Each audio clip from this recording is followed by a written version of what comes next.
The most obvious point, in addition to the separate flavor of each case, the most obvious point about the classical period is that it gains coherence from two very, very simple developments. Simple to say, not as easy to flesh out and explain. First of all of these societies, as mentioned before, were territorially much larger than their river valley predecessors. China expanded geographically several times over. The classical Mediterranean had obviously never previously been a unit at all. The Persian Empire was larger than virtually any of its river valley predecessors, and Indian civilization, in spreading through the subcontinent, also embraced a territory vastly larger and more diverse and complicated than Harappan civilization had been previously. The reasons for expansion? Doubtless several. Crucial was the fact that these civilizations, in contrast to their river valley predecessors, all had access to iron. Iron technologies began to be introduced from about 1500 BCE onward. They would serve, obviously, to underwrite a much more elaborate and effective production technology, and perhaps more obviously, they would underwrite considerable expansion of military capacity. The most obvious single reason then that these societies are so much larger than their river state predecessors is they were operating on a different technological base. Equally clearly, leaders in these societies, the Greek leaders who wanted to expand the Greek Empire in the Eastern Mediterranean, the Athenian Empire or its analogs, the Chinese leaders who pressed into the south, leaders in these societies saw clear advantages in terms of potential population expansion, resource expansion, in enlarging their economic, cultural, and political territories, and this becomes part of the operation as well. Conceivably, as a third factor, the fact that these societies were now comfortable with the apparatus of civilization as a form of human organization that had been developed in the River Valley period makes it easier not just to assimilate the basic developments, but to use them in combination with new technologies to expand further. With the partial exception of the Mediterranean, the achievements of these classical civilizations represented fairly durable expansions of the territories open to the institutional and cultural characteristics of the classical civilizations. There would be later periods in which China would be curtailed, truncated geographically, but most of the time China pops back in world history associated with the territory that was established in this period, or maybe a bit more. The same holds for India if we view India as a cultural unit and not simply a political one. And the same may hold to some degree for the reassertions, the recurrent reassertions of the Persian tradition. Okay, expansion. Following expansion, all of these societies faced the need to develop an apparatus of integration that would allow the expanded territories to be successfully utilized and maintained. Now, I don't mean to pretend that individuals in these societies sat down and said, gee, we're bigger than our River Valley predecessor, we better figure out some new ways to do things. But implicitly, that's what happened. And sometimes the policies obviously were quite explicit. The Chinese government very deliberately relocated northern Chinese from the Yellow River region down into the south to develop a coherent kind of population loyalty amid the very diverse ethnic and linguistic picture of South China. This move was resented in South China. It wasn't a smooth development, but a very clear realization on the part of the Chinese leadership that expanded territory to be maintained in the orderly fashion that China's values emphasized needed this kind of deliberate integration policy, including emphasis on the importance of the Mandarin Chinese language as the common currency for bureaucrats and other leadership elements in China as a whole, regardless of where located. Rome in its imperial period would obviously equally try to emphasize a combination of relocation of groups of Roman citizens, the stationment of a certain number of military garrisons as a deliberate response to the clear challenge. You've got a great big territory here. How do we hold it together?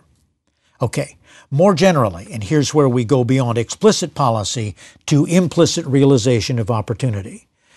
More generally, the classical civilizations emphasized three basic integrating devices, and they all did it even though their specific forms varied considerably. One, perhaps most obvious, economic integration. All of these societies traded to some extent beyond their borders, but their main emphasis was in developing economic communication trade patterns that would connect the various parts of the expanded territories and make them useful in terms of specialization and exchange. Thus, most obviously, the Chinese developed regular interaction between the wheat-growing regions of North China and the rice-growing regions of South China, deliberately creating massive canals because the rivers didn't flow in those directions, deliberately creating massive canals that would facilitate this kind of exchange.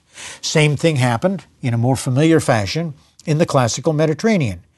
Mediterranean rulers and merchants eagerly developed contacts with regions that could most successfully grow grain, like North Africa and Sicily, and formed exchanges between these regions and areas like Greece itself that was less suitable to grain growing, more successfully adapted to grape and olive culture. Okay? In all instances, then, exchanges developed that would maximize the economic utility of these expanding territories and also integrate them. Second integration device, really crucial, culture.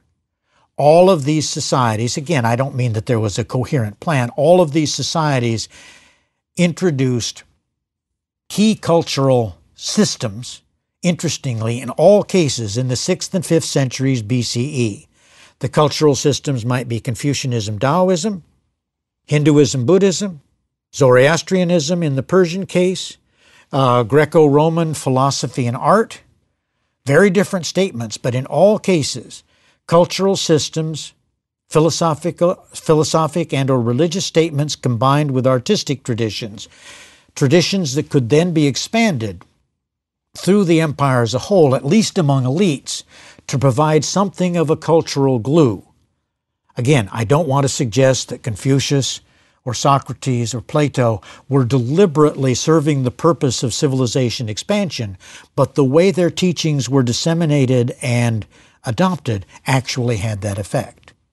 And the third, most obvious integrating device, although in some ways it was the most complicated, was political integration itself. No surprise. No surprise. This was a period of empire. Not empire all the time, but empire recurrently, because in all cases, there was an effort to take advantage of the territorial expansion of the civilization to build imperial structures that would utilize economic and cultural coherence, but also enhance them in turn for purposes of ultimate maintenance. China developed the most consistent imperial tradition. Greece tried it, Alexander tried it, Rome obviously was particularly successful. This was, however, a recurrent effort, more than a consistent one. The Persian imperial tradition, although shorter-lived, was obviously significant. And as noted already, India had its two major periods of empire as well. In all cases, then, economic, cultural, and political integration accompanied the expansion of civilization and, in turn, reinforced it. Okay, the result, pretty clearly, constituted achievements that later societies in these regions and elsewhere would look back on with awe and reverence. Iranians today point with pride to the achievements of Cyrus the Great and the ruins of the great Persian cities. Indians look back on Ashoka and the Mauryan dynasty as one of the great periods of Indian tradition. And many peoples look back on Greece and Rome as a sort of reference point for their own identities. So, each of the classical traditions outlived its own existence by providing an opportunity for emphasis, for identity formation, for a variety of societies that would come later on.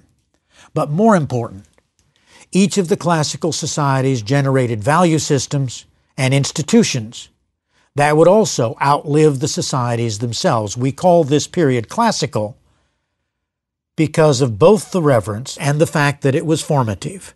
And we will see institutions, cultural patterns, artistic patterns, even economic and technological values crop up later on that hark back directly to the legacy of these classical societies in this important period in world history.